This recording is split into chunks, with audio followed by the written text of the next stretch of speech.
Meu nome é Marília Panitz, eu sou curadora da exposição Labirinto, do artista André Severo, aqui do meu lado, e estamos abrindo a exposição na Caixa Cultural de Curitiba. Já é a segunda etapa da exposição que se inaugurou na Caixa Cultural de Brasília. A gente vai conversar um pouco sobre a feitura dessa mostra, que é muito característica.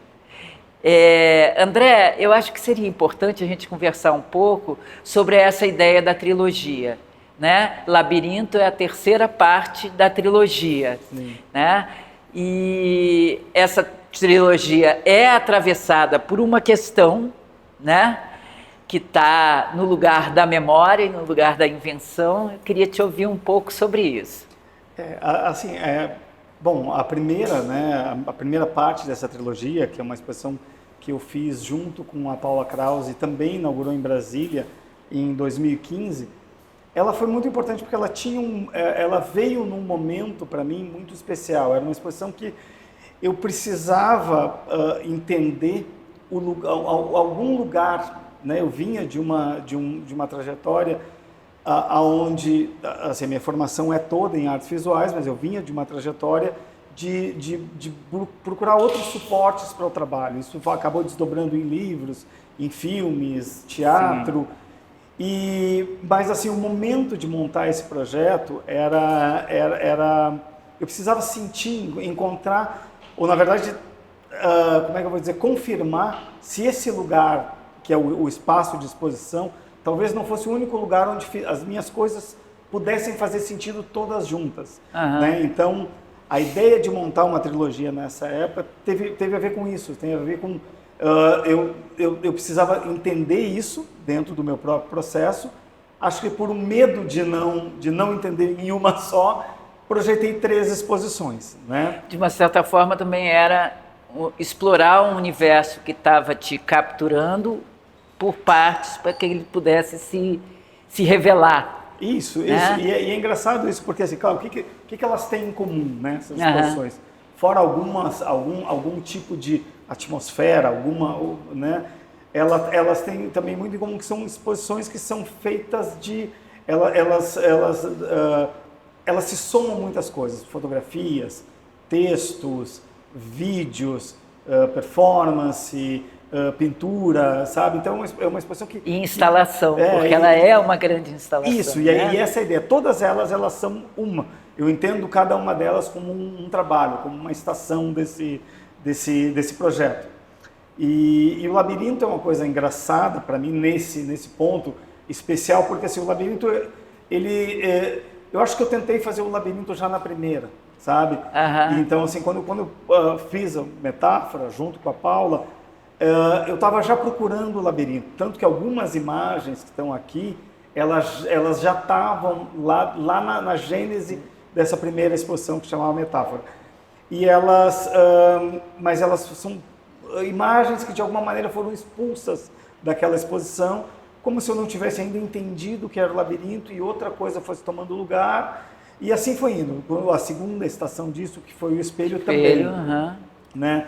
Que era cada uma dessas exposições. Bom, a gente já falou disso bastante, né? Mas ela não nesse contexto, mas também tem um personagem que liga elas todas, né? Que, assim, o que é mais claro que faz o fio que conduz essas exposições são uma série de textos que permeiam todas as 3 exposições. É um personagem que é quem mais ou menos conduz a visita em cada uma delas, que é o El Mensajero. El Mensajero. Aí eu acho que a gente até pode falar um pouquinho sobre essa criação compartilhada dessa personagem, que é El Mensajero, porque eu acho que ela está ligada assim, a uma questão central do teu trabalho, que é essa coisa de que a imagem criada por você, como a imagem apropriada, elas vêm sempre muito juntas, né? E eu acho que o Mensajero, embora seja texto, né, outro tipo de imagem, porque aqui na mostra instalativa ela aparece como imagem texto, ela é exemplar desse processo. Então, eu queria te ouvir falar, e eu conheço da tua obra várias coisas em que esta prática está presente. Então, me parece que ela é estrutural à tua criação. Ela veio. Uma das coisas que aconteceu quando eu estava tentando pensar aí essa trilogia, e a primeira delas, a Metáfora, que era um projeto que eu montei ele muito junto em coautoria com a Paula Krause. Tinha uma coisa que era que eu sempre lembro disso porque foi muito bonito, assim. Em algum momento, eu tentando entender quais eram essas imagens, o que eu precisaria articular, né? Eu estava vindo de um momento de... Assim, eu sempre produzi muita imagem, filmei as imagens que eu fazia, ou fotografava, ou desenhava, ou pintava, então eu produzia essas imagens. Mas de algum momento ali, no Metáfora, que isso acaba se estendendo para o Labirinto também, eu senti que eu comecei ao invés de ficar produzindo, querendo produzir imagem nova, eu comecei a buscar nos meus arquivos, primeiro os meus arquivos pessoais, imagens de trabalho que eu tinha captado, mas que não tinha virado um trabalho, muitas imagens da época do Areal, que foi um projeto grande, onde eu mergulhei muito nas imagens, mas eu não mostrava essas imagens. Eu acho que o Areal estabelece bem a ideia da imagem-discurso que você tem, né? Exato, sabe? Exato. Então, ali eu comecei, nessa coisa de ficar voltando para as minhas próprias imagens e não produzindo novas, logo em seguida eu comecei a cair numa coisa de começar a cair em imagens, normalmente imagens pré-modernas, imagens que começavam, que eu sentia que fazia sentido elas voltarem, elas me incomodavam de alguma maneira, e eu comecei a trazer essas imagens de outros artistas para dentro do meu processo. Mas num primeiro momento, para começar a entender isso. E eu me lembro de um momento da Paula me dizer assim, olha, Andrei, tão engraçado, eu te vendo trabalhar, parece que tu mudou um jeito de trabalhar. A impressão que eu tenho é que tu não precisa mais produzir imagem. E aquilo acabou, que eu achei, foi uma frase assim, a gente conversando sobre isso. Daqui a pouco, pensando hoje, faz 10 anos já que eu não produzo mais imagem. Olha então, que incrível. O que atravessa essa trilogia e outros trabalhos que estão nisso, assim, tem muito a ver com isso. Claro, assim, pode dizer, não produzo em que sentido? Porque eu quero dizer que eu não filmo mais, porque, por exemplo, todas essas imagens aqui são produzidas, elas têm uma manipulação, elas são feitas de camadas e camadas, mas elas têm algo do encontro, tem algo de entender essas imagens que voltam. Toda essa volta para falar do meu mensageiro, porque esse texto, ele veio, uma coisa que eu senti na primeira exposição, eu precisava ter um texto, mas eu não queria um texto meu, sabe? Que é uma coisa que eu faço muito também, mas para aquela exposição eu senti que eu precisava de uma outra voz, uma outra, outra pessoa que conduzisse o espectador e eu mesmo dentro desse processo. Então o El Mensajeiro vem disso, ele vem de um texto muito específico, de uns fragmentos de texto de um livrinho do Otávio Paz, que daqui a pouco, que dariam cinco páginas do Mensageiro, que hoje são 36 páginas, né, desse texto que compõem o discurso desse personagem, mas que depois eu fui buscando mais, aí eu fui compondo a partir desse fantasma do Otávio Paz, compondo esse personagem. Né? Então, tu fala isso e é exatamente isso, é o mesmo procedimento, mais ou menos o mesmo tipo de torção da imagem e o torção de texto. Que texto eu nunca fiz com outro autor, só com o Otávio Paz especificamente no El Mensajeiro, mas ele vem muito para isso. Acho que ele me ensinou muito a como trabalhar até com as imagens desse trabalho. Sim, isso que eu ia até te perguntar, né? Em que medida o próprio texto te dá um caminho para tratar as imagens nesse labirinto, né? Eu acho que é importante a gente dizer que o labirinto, bom, pelo menos dentro da minha leitura, ele é como um calendário. Aliás, essa sala a gente está dentro de um calendário, né? E é um calendário que é estabelecido por um tempo em que a gente estava muito consciente da temporalidade, que foi o período da pandemia, né? Porque a gente estava muito com a gente mesmo, né?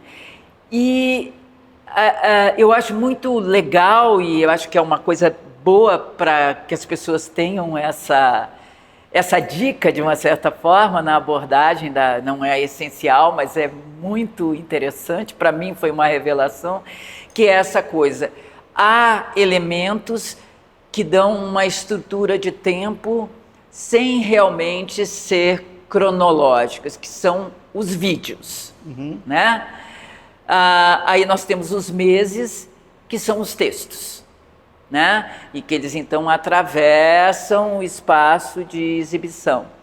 E depois a gente tem as imagens grandes, né? Que são,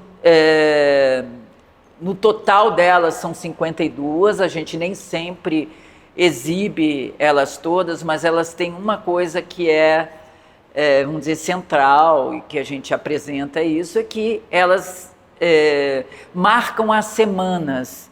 Essa coisa são imagens vestígios, imagens restos, né?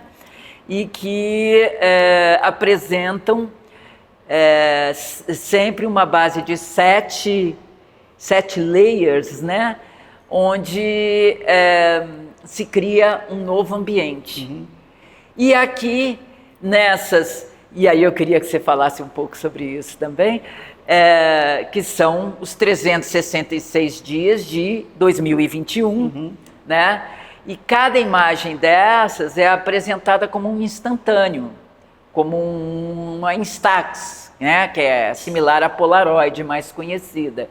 Mas ela tem esse procedimento também de acumulação de imagens. Mas eu acho super interessante que você tenha escolhido como suporte essa ideia do instantâneo, porque não há instantâneo mais instantâneo do que uma Polaroid, né? Porque o resultado está ali na hora. Para a gente hoje em dia é menos porque a gente tem o celular, né? Mas eu acho que ela pontifica um momento de que o instantâneo se transforma em instantâneo efetivamente, né? Sim. E eu acho poeticamente lindo pensar que o calendário dos dias seja feito por essa ação da Polaroid, né? Mas ela é e não é. Então eu queria que você falasse um pouco. Não, Maria, que isso é muito legal. Agora te ouvindo falar também, é engraçado que vão voltando, né? Porque quando a gente apresenta também esse trabalho depois do momento que ele já se encerrou, teoricamente para ti, porque na verdade nunca se encerra, cada vez que a gente vem montar, aparece uma coisa nova. E ele vem dizendo outra coisa, né? E é engraçado porque assim, esse trabalho tem isso, a gente estava comentando como funcionou para mim, o labirinto eu ter tentado fazer desde o início. Eu tenho um processo muito metódico de trabalho, sabe? Então, por exemplo, assim, o mensageiro, a metáfora, o primeiro momento que aparece, a primeira parte dessa trilogia, foi feito em 2015. O espelho eu fiz em 2017. Então eu tinha, assim, no meu cronograma de processo, eu montaria o labirinto em 2019. E aí o que aconteceu foi que chegou 2019, chegou 2018, eu fui vendo que eu ainda não tinha entendido esse trabalho. Porque também tem isso, né? O trabalho sabe mais do que a gente, ele sabe o tempo dele. Às vezes a gente persegue, mas ele vai aparecer no momento que ele tem que aparecer. Então eu perdi. Daqui a pouco, em algum momento, eu pensei, eu não vou conseguir concluir essa trilogia porque chegou o momento que eu tinha planejado para apresentá-la e eu ainda nem sabia. Eu até tinha algumas imagens, mas seria forçado, eu não sabia o que trabalho era esse. E aí foi o que aconteceu, e essa é a coisa, a entrada da pandemia aí, porque assim, a coisa de ter ficado em isolamento, e eu tive uma situação super privilegiada de estar em isolamento, assim, dentro do meu estúdio, em casa, seguro, né? E com a família bem, mas em algum momento dessa impossibilidade de movimento, eu entendi o que era o labirinto. E o labirinto acabou, então toda a base desse projeto é esse calendário, que na verdade é uma contagem de dias, né? Então eu comecei a contar os dias, né? Sempre com aí comecei a pensar nessas imagens, e a vontade de trazer isso para esse suporte, e não um outro tipo de imagem, não uma imagem maior, não uma imagem que poderia ser processada, é que eu precisava muito entender a ideia de como trabalhar uma ideia potente de mobilidade dentro da imobilidade. Eu não tinha Sim, condições claro. naquela época de visitar todos esses lugares que estão aqui. Então foi uma coisa, claro, uma parte grande, quer dizer, uma parte pequena no todo é feita de imagens que eu já tinha feito, de lugares que eu conhecia, em viagens que eu já tinha feito, mas daqui a pouco o processo de precisar cada dia encontrar como se fosse um cômodo desse labirinto, ele me levou para isso, para começar a buscar em tudo que essas imagens de outros lugares, em livros, na internet, e daqui a pouco, e aí claro, aí chegou um momento de tentar, como eu trabalho isso, como eu apresento isso, porque assim, a minha sensação aqui de dentro do estúdio é que eu tô em cada um desses lugares. Foi assim que eu vivi o processo. Eu vivi o processo de construção disso como se eu estivesse em cada um desses lugares. Então era um tempo muito grande para tentar transformar, criar umas tecnologias arcaicas para tentar trazer de novo essa imagem instantânea, como se eu tivesse estado de fato lá. Então foi um processo bonito. E aí depois daqui é que se geraram as outras imagens. Pois né? é essa passagem que eu acho que é interessante. Porque depois de contar os dias, porque assim, dentro da trilogia, uma coisa importante, porque aí também, é uma coisa que eu carrego também para o processo de curadoria que eu faço, é sempre tentar levar em conta a especificidade que tem, assim, não só produzir uma exposição, mas visitar uma exposição, que é uma experiência essencialmente física, sabe? Não é a mesma coisa que está no teatro, que está no cinema, que teu corpo está passivo recebendo. Tu está ali se movimentando, construindo coisas. Então, nessa trilogia, para mim era muito importante, até para sustentar os filmes. Meus filmes têm um tempo muito, muito grande, então assim, que é muito difícil de sentar e entender esse loop. Então eu precisava criar situações onde o espectador criasse um outro tempo dele nisso. Então, para isso, eu fico criando possibilidades dessa visita ser mais complexa no sentido de ter momentos de aproximação, de distanciamento, de reflexão, de mergulho dentro dessa instalação. Então aí, assim, eu poderia, teoricamente, ter encerrado o entendimento do processo com os dias. Ali eu estava dentro desse labirinto. Mas aí, pensando no que seria esse trabalho, pensando na complementação disso, eu precisei começar a criar as outras coisas, né? Então, e quando eu entendi as semanas que elas poderiam ser feitas a partir de 7, de um encontro de 7 dessas imagens que estão aqui, aí eu comecei, foi como se eu pudesse continuar me movimentando lá dentro de uma outra maneira. E aí que tudo se acertou. E aí, uma coisa que é super interessante é que quando você vai para a semana, como a imagem é de grande dimensão, aqui você vê de fora a coisa acontecendo ali, né? Nessa tarefa que você se propôs a cada dia criar um cenário para você. E quando você chega lá, você é absorvido, né? Pelo cenário. É muito, até a própria distribuição do espaço e essa alternância com os vídeos, que são muito maiores, e aí a absorção é total, né?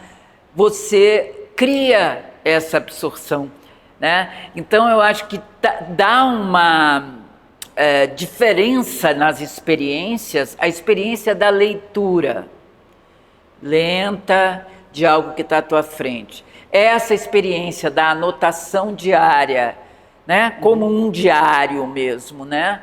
Essa das fotografias, né? Que criam realmente o labirinto, né? E essa é quase um pular dentro desse cenário que você cria com o vídeo, né? Com um mínimo de movimento, e isso é incrível. O vídeo tem uma outra, eu acho que pela dimensão e por esse mínimo movimento que acontece. Eu acho que aí a gente tem um circuito que dá essa ideia mesmo do ano passado. Sim. Indoors, né? Sim. Aí tem coisas que são coisas formais também, né, Marília, que a gente vai pensando, por exemplo, assim, cada coisa dessas tem uma opção. Aqui no calendário eu precisava trazer essa imagem dessa maneira, com o tipo de cor tipo de cor, o tipo de distorção pequena na imagem que a lente dessas câmeras dava na época. Então, ela é apresentada desse jeito. Quando a gente vai para as semanas, porque essas 7 imagens que se juntam, ela cria um outro cenário que não existe. Claro. Então aí elas já vêm numa outra situação. São mais fantasmáticas, né? Elas são mais fantasmáticas.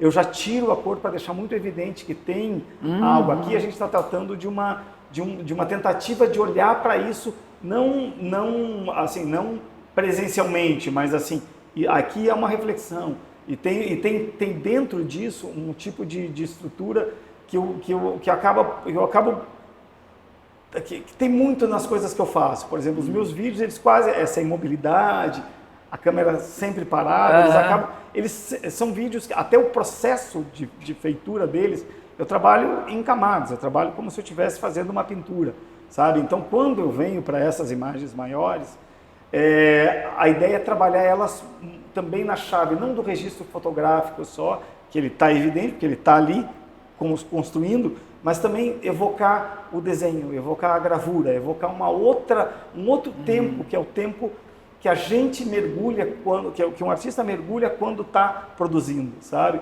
Então é um pouco isso, assim, a minha utopia aqui, né, de convite ao espectador, é um pouco a isso, sabe? A entender essas temporalidades diferentes, mas também produzir uma experiência diferente com cada uma dessas coisas, né? Com cada uma dessas instâncias que estão ali, né? Então, é um pouco isso. E uma última pergunta. Por que sempre esses ambientes que já estão, de uma certa forma, abandonados, como se você trouxesse uma nova vida, né?